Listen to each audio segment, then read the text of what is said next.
This is an example of one of the harder parts of law of sines. It's the ambiguous case, SSA, that does not prove congruent triangles, so it doesn't guarantee us even a triangle. So let's see what happens with this one. So we're solving a triangle, or triangles is dependent, that will have the following measurements. A being 6.3 inches, that's opposite of side A. Side B is 7.4 inches. And we know that this angle here is 44 degrees. Oops.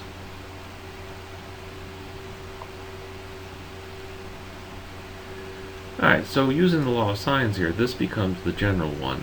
We're going to do sine of A over 6.3 since we're going to be solving for an angle. So I'll do sine of A, sine of 44 degrees over 6.3. And the only other one with a number is this side, which is opposite angle B. So the general setup will be sine of the 44 degrees over its opposite side, which is 6.3, is equal to the angle I'm looking for, so I'm going to go sine of big B over its opposite side, which is 7.4. So starting to solve for sine of B, we're going to multiply both sides by that 7.4. So we'll get 7.4 sine of 44 over that 6.3. And to solve for B, what we're going to use is the inverse sine function. So when I do sine inverse of sine of B, since B is going to be assumed to be a acute angle, the sines will cancel out. And we're going to have sine inverse of 7.4 sine of 44 degrees over 6.3. And you type that into your calculator. This gives us approximately that angle B is approximately 54.7. Now this is the point where we have to kind of go back and say, well, sine inverse works great for a first and a fourth quadrant angle. So if it's a first quadrant angle, sure, 54.7 works fine. But triangles can also be obtuse triangles, angles measuring greater than 90. So what we have to do is change the 54.7 into a second quadrant angle where sine is still positive and see what kind of measure we get out of that. When we do that, we're going to subtract from this from 180. So another possible angle B, let's do it in a different color. Another possible angle B would be approximately 125.3 degrees. Now, to find out if this is even possible, all we have to do is add it to 44. If it goes over 180, that can't be an angle of this triangle.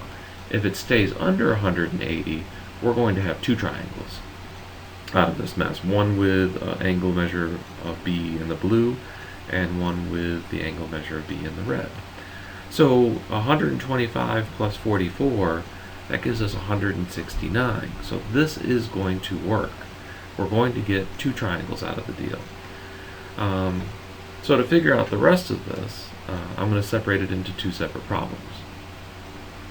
So basically what we're doing is solving for two separate triangles with the same beginning information. One of them is going to have an angle B of 54.7. So if we add that to the 44 and take away from 180, we find that the third angle, angle C, we find that angle C is approximately 81.3 degrees. So we found all the angles of this triangle. Now is just to find this last side, little c. So I'm going to start off with the beginning information again. So we're going to go 6.3 over sine of 44. Notice I flipped it upside down. When you're solving for sides, put the sides on top. When you're solving for angles, put the angles on top. Here we're looking for side C, and it'll be over the sine of C, which we just found is 81.3 degrees. And then solving for C is just multiplying both sides by the sine of 81.3 and figuring out what this number is. So we find C is approximately, in this picture at least, about 9.0 after rounding, so 9 inches.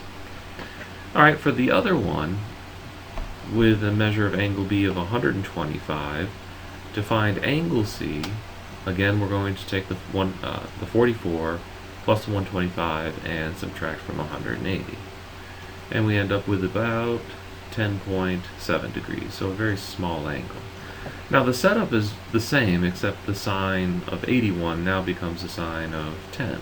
So we're going to have 6.3 over sine of 44